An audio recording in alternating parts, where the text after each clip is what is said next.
에베소서 5장은 결혼식 주례 때마다 단골로 전하는 말씀이기도 하죠. 하지만 세상의 모든 부부들에게 주시는 말씀이기도 합니다. 여기 혹시 부부 여러분 행복하십니까? 아내의 얼굴은 남편의 이력서라고 말하고 남편의 얼굴은 아내의 청구서라고 말하기도 합니다. 이 깊은 의미가 어떤 의미인지를 잘 모르겠지만 이 결혼 생활이라는 것은 어떤 배우자를 만났냐, 자, 이것보다 더 중요한 것이 어떻게 살고 있느냐, 어떻게 사느냐가 더 중요한 것입니다.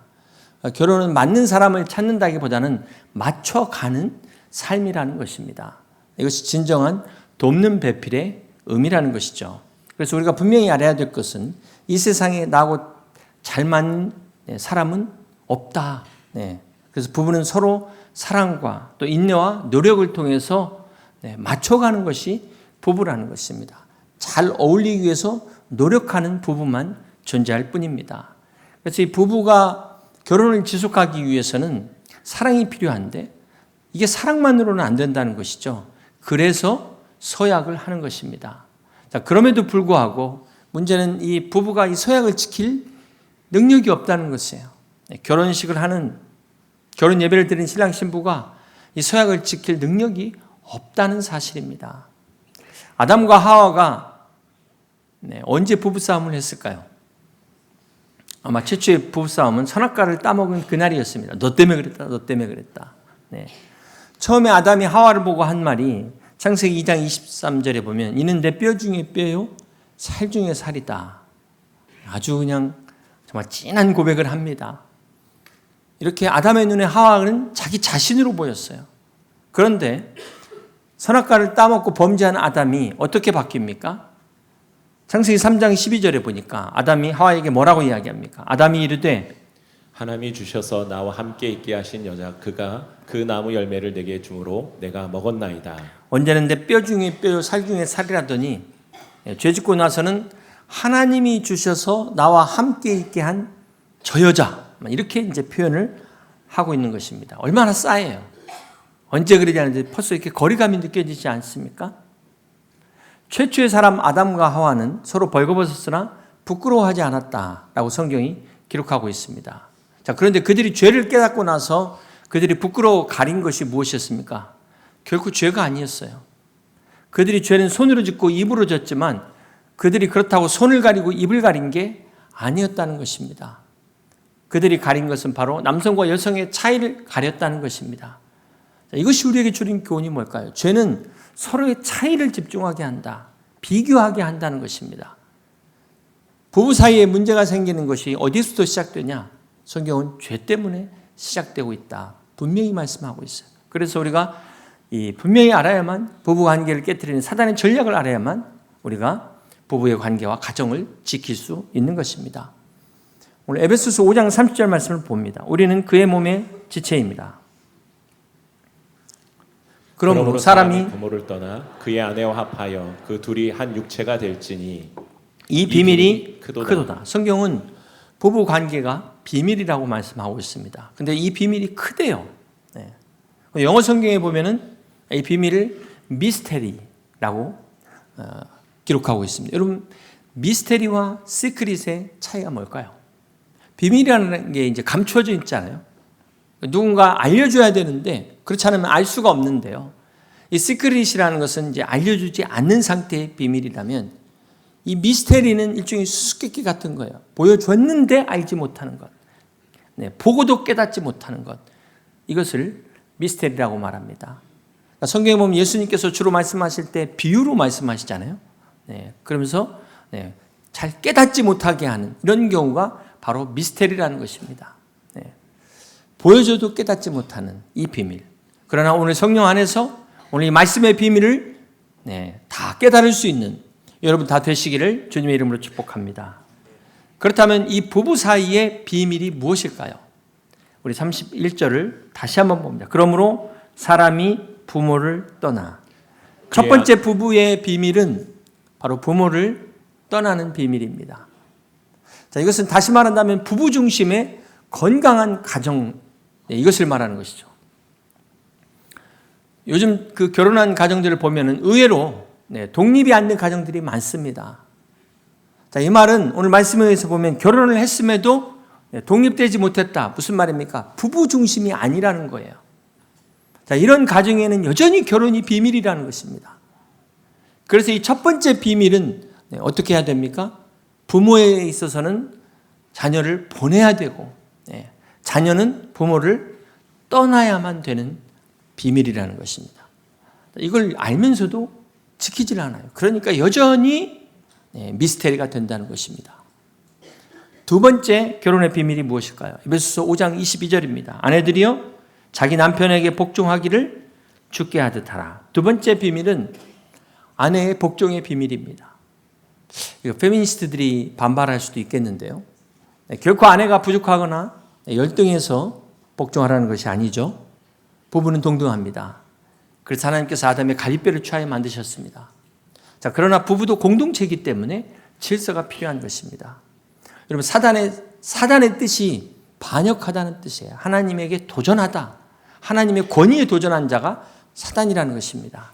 마귀의 디아볼로스. 이게 무너뜨린다는 뜻이에요. 질서를 무너뜨린 자가 마귀라는 것입니다. 하나님은 권위를 만드시고 질서를 만드신 분입니다. 그러나 사단은 이 권위에 도전하고 이 질서를 무너뜨리는 자라는 것을 우리는 잊지 말아야 될 것입니다. 그렇다면 최초의 이 권위, 최초의 질서가 어디에서 세워졌을까요? 그것이 바로 가정입니다.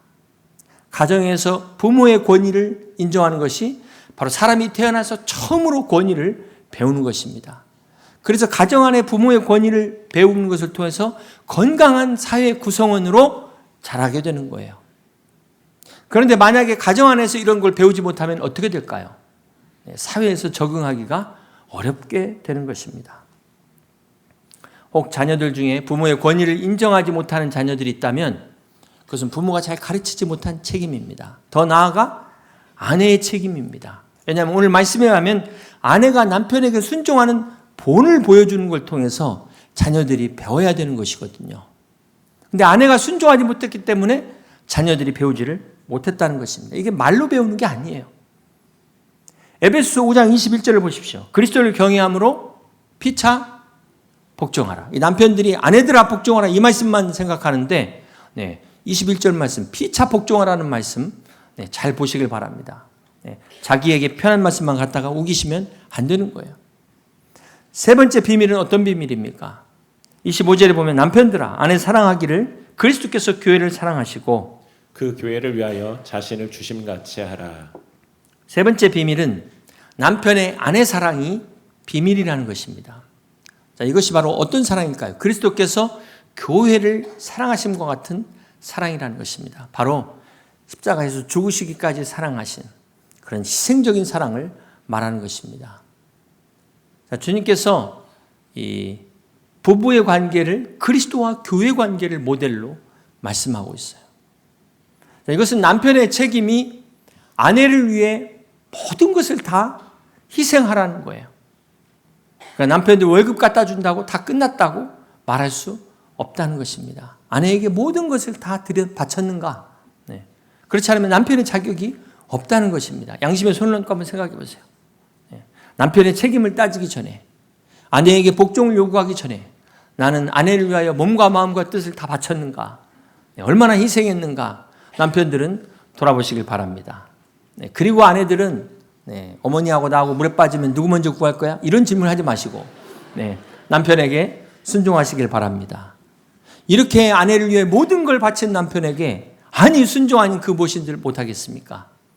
사랑하는 성도 여러분, 부부 사이의 행복의 비밀은 33절이 말씀합니다. 그러나 너희도 각각 자기의 아내 사랑하기를 자신같이 하고 아내도 자기 남편을 존경하라. 남편은 아내 사랑을 자신같이 하라는 것을 한 일례를 든다면 자기 부모님에게 잘하듯이 아내 부모님에게도 잘해야 된다는 거예요. 공평하지 않습니까? 아내는 남편을 존경한다는 게 무슨 말입니까? 물론 남편이 존경받을 만 해야 되겠죠? 그런데 한번 생각해 보세요. 남편이 가정에서도 아내에게 인정 못 받는데 어디 가서 인정받겠어요? 이혼하는 가정의 공통점이 넘지 말아야 될 선을 넘는 거죠. 그 선이 어떤 선입니까? 서로 무시하고 멸시하고 경멸하는 선을 넘어가면 돌이킬 수 없는 강을 건넌다는 거예요. 그렇기 때문에 남편을 존경한다는 것이 대단히 중요한 것입니다. 여러분 혹 배우자가 마음에 안 드는 분 계세요? 만약 내 배우자가 예수님이라면 어떨까요? 그런 분들은 예수님이 배우자일지언정 얼마 지나지 않으면 예수님하고도 못 살겠다. 네, 그렇게 될 수밖에 없어요. 네. 결국 내가 죽지 않으면 안 되는 거거든요. 오늘 이 하나님의 창조의 원리가 오늘 우리에게는 비밀이 아니라 내가 직접 삶에서 경험되어지는 내 자신의 간증이 되시기를 주님의 이름으로 축복합니다. 사실 누구나 부모가 될 수 있지만 그렇다고 부모로 태어나는 건 아닙니다. 여자와 남자로 태어나가지고 결혼해가지고 아이가 생기다 보니까 그냥 부모가 되는 거예요. 네. 자, 그에 비해서 우리가 자녀 교육은 정말 중요하게 생각하는데 과연 나는 부모로서 얼마나 교육을 받았는가? 이걸 한번 생각해 보세요. 여러분 자녀 교육에 있어서 유태인 교육을 최고로 꼽지 않습니까? 네. 근데 이 유태인의 교육은 조기 교육이 아니라 적기 교육입니다. 적기 교육. 조기 교육이라는 것은 먼저 출발한 아이가 먼저 도착할 것이다. 이래가지고 무조건 빨리 조기 교육하지만 얼마나 많은 부작용이 있습니까? 근데 이 적기 교육이라는 것은 출발해야 될 때를 놓치지 않는 거예요. 조기 교육과는 다른 겁니다. 그래서 유대인 부모들은 아이들마다 그 차이를 인정하면서 그 배움의 시기를 그 수준에 맞추는 교육, 적기 교육이라는 것입니다. 근데 이 조기 교육으로 막 너무나 많이 선행학습을 하다 보니까 어떤 부작용이 생겨요? 아이가 공부는 너무 어려워, 하기 싫어. 그래가지고 차라리 안 하면 못한 결과가 생긴다는 겁니다. 그래서 조기 교육보다 더 중요한 게 적기 교육이에요. 때에 맞는 교육이다. 신앙교육도 마찬가지입니다. 우리 자녀들의 신앙교육에 때가 있다는 거예요. 그 때를 놓치면 어떻게 돼요? 평생 후회하게 됩니다. 많은 크리스찬 부모들이 주일까지 학원을 보내요. 그나마 예배 드리고 가라 이런 부모는 정말 다행입니다. 그런데 예배도 못 드리게 하면서 학원을 보낸다는 거예요. 여기서부터 이미 자녀를 포기한 거죠. 세상 쫓아가라. 그러면서 자녀를 위해 기도하는 거예요. 이게 도대체 어떤 기도입니까? 그 기도가 응답된다면 자녀들이 어떻게 될까요? 결국 하나님을 떠나게 되는 것입니다. 그래서 에베소 6장 4절에 또 아비들아 너희 자녀를 노엽게 하지 말고 오직 주의 교훈과 훈계로 양육하라고 말씀하고 있는 것입니다. 그렇습니다. 사랑하는 성도 여러분, 자식은 부모의 소유가 아닙니다. 하나님의 선물입니다. 자식은 결코 짐이나 애물단지가 아니라 은혜의 선물이라는 것을 잊지 마시기를 바랍니다. 그래서 오늘 여러분 눈으로 보지 마시고 하나님의 시선으로 우리 자녀들을 바라보시고 사랑과 말씀과 이 훈계로 잘 양육하셔서 가정마다 여러분의 자녀들을 통한 하나님의 놀라운 역사가 나타나시기를 주님의 이름으로 축원합니다. 여러분이 믿음으로 결단할 때 하나님이 책임지실 것입니다. 미국에서 훌륭한 정치가이자 과학자이자 저술가인 이 사람 누군지 아십니까? 벤자민 프랭클린이죠. 피레침을 개발한 사람입니다. 여러분 이 사람이 미국 $100짜리 지폐에 나와 있어요. 벤자민 프랭클린. 그러나 이 프랭클린이 정규교육 받은 건 초등학교 2년이 답니다. 어떻게 그렇게 짧은 교육을 가지고 이렇게 훌륭한 사람이 될 수 있었을까요? 유명한 일화가 있어요. 프랭클린이 필라델피아에서 책가게를 운영하고 있을 때 어떤 사람이 책을 사러 와서 값을 깎습니다. 안 된다고 하는데 자꾸 깎는 거예요. 그렇게 시간을 막 자꾸 보내니까 오히려 책값을 올립니다. 그러니까 이 손님이 어이가 없어가지고 어떻게 이럴 수 있냐 그랬더니 당신이 지금 내 귀한 시간을 뺏었기 때문에 나는 책값을 올릴 수밖에 없다. 유명한 일화예요. 현대 경영학의 아버지로 불리는 피터 드러커는 자기 경영 노트에서 일을 잘할 수 있는 5가지 방법을 이야기하는데 그 첫 번째가 시간 관리입니다. 그래서 목표를 달성한 사람과 달성하지 못한 사람을 어떻게 구분합니까? 시간을 어떻게 관리했냐로 구분한다는 것입니다. 여러분 유대인들이 13살이 되면 성인식을 하는데요. 그때 부모로부터 손목 시계를 선물로 받는다고 합니다. 유대인들에게 있어서 시간은 생명과 같은 것이다. 왜냐하면 금은 돈으로 살 수 있지만 시간은 돈으로도 살 수 없기 때문에 그렇다는 거예요. 그렇습니다. 불교에서는 윤회사상이죠. 윤회사상. 돈다는 거. 그래서 이게 반복된다고 생각을 해요. 그러나 기독교는 직선입니다. 과거, 현재, 미래 결코 뒤로 돌아갈 수가 없는 것입니다. 중요한 것은 이 시간을 우리 모든 사람에게 하나님께서 24시간 공평하게 주셨다는 것입니다. 그렇다면 여러분은 이 시간을 어떻게 보내고 계십니까? 고대 그리스어로 시간을 크로노스와 카이로스 두 가지 단어로 이야기하는데요. 크로노스가 우리가 시계로 보는 이 시간, 물리적 시간을 말합니다. 신약성경에 55회가 사용됐다면 카이로스는 특정한 시간을 말합니다. 어떤 의미가 있는 시간을 말해요. 그래서 신약성경에 85회가 나오고 있는데요. 크로노스가 공평하게 주어진 24시간, 객관적인 시간이라면 카이로스는 주관적 시간입니다. 지금 오늘따라 왜 이렇게 설교가 지루하지? 그런 사람이 있는가 하면 오늘 설교 말씀에 은혜를 받는 사람들은 얼마나 시간이 짧겠어요. 자, 이게 바로 카이로스라는 거예요. 네. 오늘 본문 에베소 5장 16절에 세월을 아끼라를 NIV 영어 성경에 보면은 그 세월이 opportunity, 기회라는 단어로 나오고 있습니다. 이것은 무엇을 말할까요? 네. 세월을 아낀다는 것은 주어진 기회를 잘 살린다는 것입니다. 그렇습니다. 여러분, 기회라는 게 항상 있는 게 아니에요. 오늘 우리에게 주어진 기회는 다시 오지 않는 것입니다. 그래서 절대로 이 골든 타임을 놓쳐서는 안 된다는 것입니다.